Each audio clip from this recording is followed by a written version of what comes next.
فضولیات ہیں، جیسے کہ منگنی کی رسم کی جاتی ہے، لاکھوں کے زیورات، مہنگے کپڑے، تحفے دیے جاتے ہیں، پہننے جاتے ہیں، اور منگنی کی رسم ایسے معلوم ہوتی ہے جیسے شادی ہو رہی ہے، اور اس طرح کی منگنیوں سے تو کئی غریب لوگوں کی کئی غریب لوگ کئی شادیاں کر سکتے ہیں۔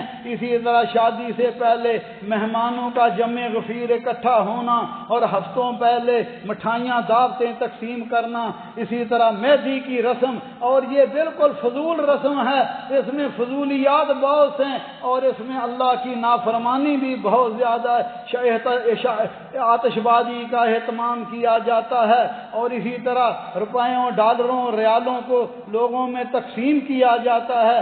بارات اگر مناسب ہو تو درست ہے، لیکن ہمارے ہاں برات کا تصور بہت برا ہے، بڑے بڑے پکوان پکائے جاتے ہیں، اتنی بڑی بارات ہوتی ہے، اسلام میں اس طرح کی کوئی چیز نہیں ہے۔ حضرت عبد الرحمن ابن عوف رضی اللہ تعالیٰ عنہ کو ایک مرتبہ رسول اللہ صلی اللہ علیہ وسلم نے ان کے کپڑوں پر زردی کے نشان دیکھے، فرمایا عبد الرحمن تو نے شادی کی ہے؟ فرمایا ہاں یا رسول اللہ، میں نے ایک انصاری عورت سے شادی کی ہے۔ فرمایا کتنا حق مہر دیا ہے؟ کہنے لگے کھجور کی گٹھلی کے برابر سونا دیا ہے۔ اور میرے بھائیو عبد الرحمن ابن آپ نے فرمایا ولیمہ کیا ہے؟ کہنے لگے جی نہیں کیا۔ فرمایا ولیمہ کر لو، خواہ ایک بکری ہی ذبح کر کے کر لو۔ میرے بھائیو دوستو غور تو فرماؤ، مدینہ منورہ کے اندر خود رسول اللہ صلی اللہ علیہ وسلم بھی موجود ہیں، لیکن عبد الرحمن ابن عوف نے آپ کو نہیں بلایا، آپ سے اور صحابہ کرام بھی موجود ہیں، لیکن انہوں نے سادگی سے شادی کر لی، اور یہی تصور صحابہ کرام رضوان اللہ مجمعین کے سامنے تھا۔ مگر آج ہمارے ہاں شادیاں وہ ایک مصیبت بن گئی ہیں، اور غریب لوگ تو شادیوں سے اس لیے ڈرتے ہیں۔ اسی طرح لوگ ہمارے ہاں لڑکی کے سسرال والوں کو بھی بہت سارے کپڑے دینے، جوڑے دینے، زیورات کے تحائف دینے، لڑکوں کو گاڑیاں دینے اور بڑی سامان دینے کا مظاہرہ کیا جاتا ہے۔ غریب لوگ اور متوسط طبقہ کے لوگ اس سے پس جاتے ہیں، اور بعض اوقات قرضوں میں اور سود لے کر اپنی بچیوں کی شادی کرتے ہیں۔ میرے بھائیو دوستو، یہ بہت بڑا ظلم ہے۔ ہمیں چاہیے کہ اپنی شادیوں کو سنت کے مطابق آسان طریقے سے کریں، اور میرے بھائیوں اگر ہمارے پاس مال زیادہ ہے تو اپنے غریب مسلمان بھائیوں کی مدد کریں، ان کی بچیوں کو بھی کی شادیوں میں بھی ان کے متعاون ہوں۔ اور لیکن ہمارے ہاں تو کھانے بھی بے شمار بڑے بڑے پکائے جاتے ہیں، لوگ کھاتے کم ہیں، ضائع زیادہ کرتے ہیں۔ اللہ مالک فرماتے ہیں کلوا واشربوا ولا تسرفوا، مسلمانوں کھاؤ پیو مگر فضول خرچی نہ کرو، بیجا خرچ نہ کرو، کیونکہ یاد رکھو ان اللہ لا يحب المسرفین، اللہ ذوالجلال بیجا خرچ کرنے والوں کو پسند نہیں کرتا۔ میرے بھائیو دوستو، نبی صلی اللہ علیہ وسلم نے فرمایا لا تزول قدم عبد یوم القیامہ، آدم کی حشر کی عدالت میں آدم کے بیٹے کے قدم نہیں ہل سکیں گے جب تک فرمایا وہ 4 باتوں کا یا 5 باتوں کا جواب نہ دے۔ ان میں ایک بات یہ بھی ہے، ایک سوال یہ بھی ہوگا وَعَنْ مَالِهِ مِنْ أَيْنَ اكْتَسَبَهُ وَفِيمَا أَنْفَقَهُ، مال کہاں سے کمایا، حلال طریقے سے کمایا، حرام طریقے سے کمایا، اور اس کو خرچ کیسے کیا۔ خرچ اللہ کی رضا مندی پر کیا، فضول خرچی میں کیا، نام نمود کے لیے کیا، لوگوں میں بڑا بننے کے لیے کیا، یا اللہ کی رضا کے لیے کیا۔ مال کے خرچ کا بھی سوال ہوگا، مال جمع کرنے کا بھی سوال ہوگا۔ اس لیے میرے بھائیو دوستو، ہمیں آج سے ہی اس بات کی فکر کر لینی چاہیے کہ جب تک ان باتوں کا جواب نہیں دیں گے حشر کی عدالت میں قدم ہل نہیں سکیں گے۔ اللہ ذوالجلال ہمارے حال پر رحم فرمائے، اللہ ذوالجلال ہمارے دلوں میں اپنے غریب مسلمان بھائیوں کے لیے بھی ہمدردی کے جذبات پیدا کرنے کی کریں، کیونکہ جس طرح ہماری بچیاں ہیں اسی طرح ان کی بھی بچیاں ہیں، اور مسلمان ایک خاندان کی طرح، ایک قبیلے کی طرح، ایک جسد کی طرح ہیں، لہذا ہمیں ان کا بھی فکر کرنا چاہیے اور ان کی مدد کرنی چاہیے۔ میرے بھائیو، یہ بہت بڑا صدقہ جاریہ ہے کہ ہم اپنے غریب بھائیوں کی مدد کر کے ان کی بچیوں کے بھی شادی میں ان کے معاون ہو۔ اللہ ذوالجلال ہمارے حال پر رحم فرمائے اور ہر طرح کی فضول خرچیوں سے بچنے کی توفیق عطا فرمائے۔ یہ لمبی لمبی لائٹیں اور یہ لمبے لمبے کاروبار جو کر رہے ہیں، قیامت کے دن ان کے بارے میں پوچھا جائے گا، پھر اس وقت کیا جواب دیں گے کہ یا اللہ ہم برادری کو خوش کر رہے تھے، اپنے خاندان کو خوش کر رہے تھے، شہر والوں میں اونچا نام کر رہے تھے۔ میرے بھائیو دوستو، یہ چیزیں کام نہیں آئیں گی۔ وہاں کام کیا آئے گا کہ میں نے قرآن بھیجا تھا، اس کے مطابق عمل کیا، میں نے محمد کریم صلی اللہ علیہ وسلم کی شکل میں اسوہ حسنہ بہترین نمونہ پیش کیا تھا، اس کے مطابق عمل کیا، اگر کیا تو چھوٹ جاؤ گے، ورنہ میرے بھائیو وہ بڑا ہی سخت معاملہ ہے۔ اللہ میرے اور آپ کے حال پر رحم فرمائے۔ ربنا ظلمنا انفسنا وان لم تغفر لنا وترحمنا لنكونن من الخاسرين اللهم انك عفو تحب العفو فاعف عنا اللهم فاطر السماوات والارض انت ولينا في الدنيا والاخره اللهم توفنا مسلمين والحقنا بالصالحين اللهم ارنا الحق حقا وارزقنا اتباعا وارنا الباطل باطلا وارزقنا اجتنابا۔ رب کریم غفور رحم اللہ ہمارے حال پر رحم فرما، یا اللہ دین پر استقامت نصیب فرما، یا اللہ ہم میں جو بیمار ہیں اللہ انہیں شفاء کاملہ عاجلہ عطا فرما، ایسی پیاری صحت عطا فرما کہ اللہ انہیں ان کی بیماری ختم ہو جائے۔ ہمارے دوست، ہمارے بھائی شیخ فلاح کا چھوٹا بیٹا بیمار ہے، اس کے لیے بھی دعا کریں، اللہ اسے شفاء کاملہ عاجلہ عطا فرمائے۔